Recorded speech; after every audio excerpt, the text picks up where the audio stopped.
She doesn't want your peace. She wants your pain. Not because she's cruel, but because your suffering is what proves she still has power over you. That's the part men never understand. They offer stability, devotion, emotional safety, and then wonder why she pulls away. But Freud knew. He saw the thing no one else wanted to see. The female psyche is bound not by love, but by the erotic gravity of emotional leverage. She needs a wound to open before she feels anything real. She needs you to be broken for her to feel whole. You think your vulnerability will bring closeness? No. It makes her restless. Unless your pain is caused by her. That's the secret. She doesn't love the man who's stable. She loves the man who suffers for her. Because when you suffer, you're hers. When you suffer, she's significant. Lacan sharpened the blade. Desire isn't about possession. It's about being the cause of the other's lack. She doesn't want to be loved. She wants to be the source of your addiction, to live in the space between your longing and your collapse. You thought suffering killed love? No, it's what makes her feel alive. Most men live their entire lives under a lie, that if they are kind enough, stable enough, loyal enough, she will love them more. But this illusion is designed to collapse, because love, in its rawest Freudian form, is not built on peace. It's built on instability, on obsession, on the unresolved. What she can't fully have, or what she can fully break, holds more erotic power than anything you could ever offer with open hands. This is why so many modern relationships die in comfort, because the moment you become predictable, you become replaceable. And the moment you stop suffering, she stops feeling. Freud wrote obsessively about the masochistic structure of love. How the psyche, especially the feminine psyche, is attracted to conflict, repetition, and symbolic domination. But it was Lacan who took it further. Desire is sustained by lack, and once lack disappears, so does the desire. You want to make her happy? She doesn't want to be happy. She wants to matter. And to matter, she must see that she has emotional impact. Not your compliments, not your stability, but your suffering caused by her absence, her withdrawal, her disapproval. This is why she loves harder after a breakup. Why she comes back when you're moving on. Why she cries only when she sees she's losing her grip on your heart. And here's the forbidden angle. The pain she causes you is not accidental. It's not dysfunction. It's evidence that you still orbit her. This topic can't be ignored because once you see it, every romantic memory shatters. And behind the ruin, you'll find the real reason she touched you in the first place. Not to connect, but to leave a scar deep enough to echo. He thought she was the one. Not in some naive fairy tale sense, but in that quiet, aching way men believe when a woman sees them. They met at a party. She wasn't the loudest in the room, but when she laughed at his joke, really laughed, he felt chosen. Over the next few months, he gave her everything. Time, attention, emotional transparency. He let her see the broken parts, the childhood wounds, the guilt, the loneliness, and she drank it in, like it fed something primal in her. Not pity, not love, but significance. Every time he confessed a new fear, she held him closer. Every time he showed pain, she mirrored it. Tears, softness, sex.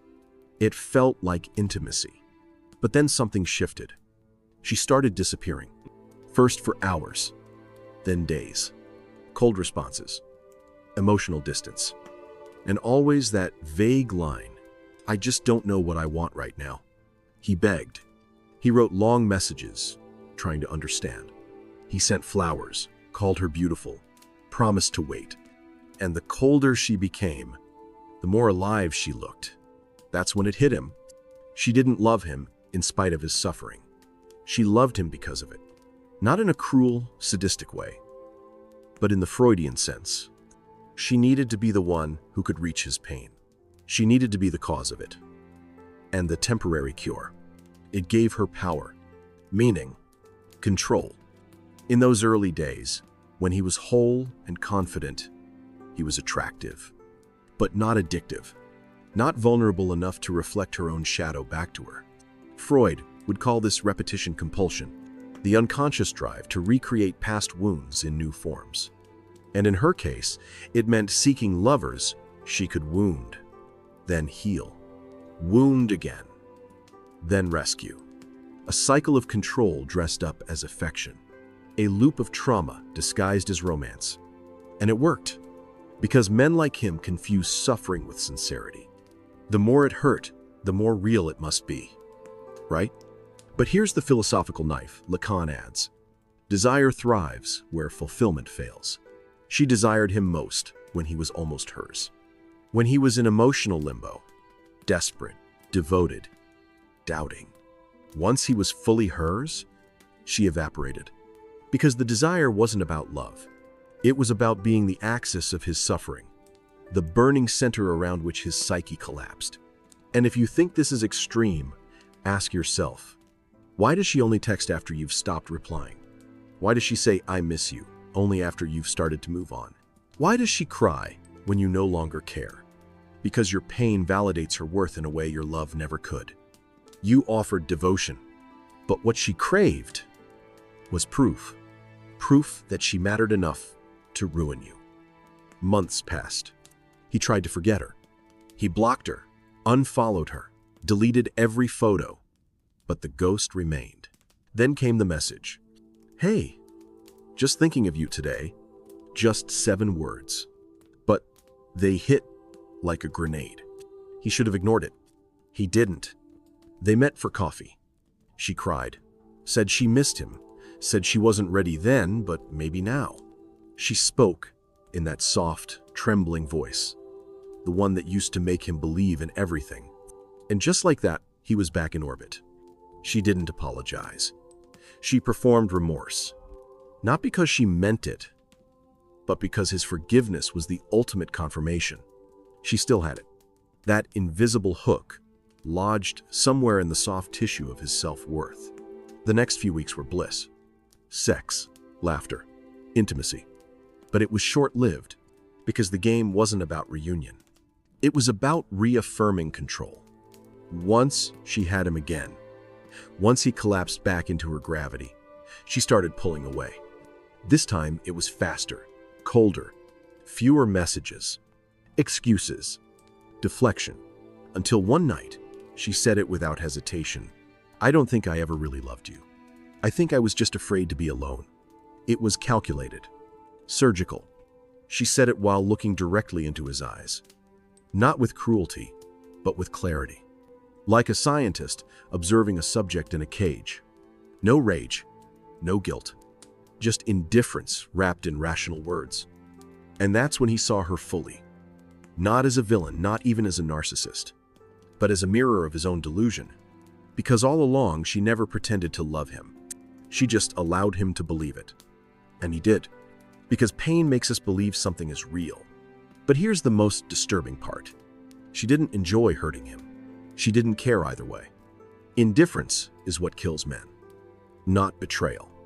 At least betrayal means you mattered once. But when she looks at you like you're a forgotten song lyric, that's when you realize she wasn't trying to hurt you. She just wasn't thinking of you at all. And society lets her do it. Because the modern world has sanctified her emotional whims. She can ghost you, cheat, discard, return, and it will always be your fault for not being enough. Too emotional, too available, too in your feminine. But here's the hypocrisy. We demonize men for causing pain, yet worship women for being the cause of it. We call male heartbreak pathetic. We call female detachment healing. She can destroy a man, post a selfie, and caption it, "Protect your peace."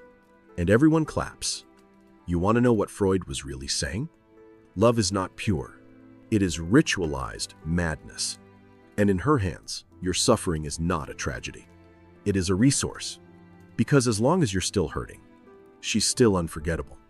She doesn't love the man who makes her feel safe. She loves the one who makes her feel unstable. You thought your stability would ground her. You thought your softness would heal her. But she isn't looking for healing. She's looking for feeling.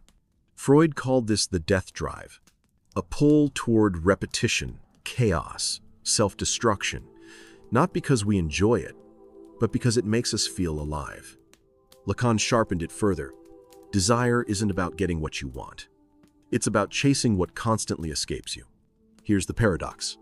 She only desires what she can't fully possess or what she can completely destroy. The in-between? It bores her, kills the erotic charge. That's why she loses interest when you open your heart. That's why she texts more after she's hurt you.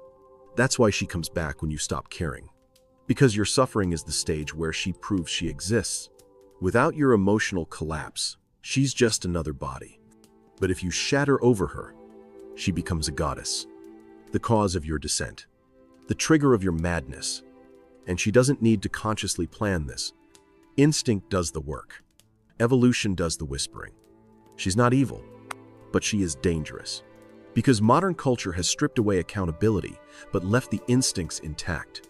So now she walks the world with the power to devastate and zero obligation to notice the damage. You think love is sacred. She thinks love is leverage. You give everything. She gives just enough to keep you spinning. And you still wonder why you're addicted? This isn't romance. It's psychological warfare. And if you're still clinging to the idea that she'll one day understand what she did to you, she won't. She never wanted your heart. She wanted your collapse. The proof that she had the power to break something sacred. And you offered it willingly, thinking that pain meant depth. That devotion meant permanence. But the truth is darker. You weren't loved. You were used as a mirror to reflect back her worth, her control, her ability to make a man unravel. She doesn't regret what she did. She rewrites it. She reframes your pain as her growth. She tells her friends, "He was too intense. I felt suffocated. I had to choose myself." And you? You're left trying to assign meaning to ruins. But some ruins weren't built from love. They were built from illusion. So stop asking why she changed. She didn't. She just stopped performing the version you fell for. Now you see her clearly. No softness, no mask, no mercy. Just instinct, dressed in empathy, weaponized by culture, and baptized in your suffering. You can curse me, but you can't escape this truth.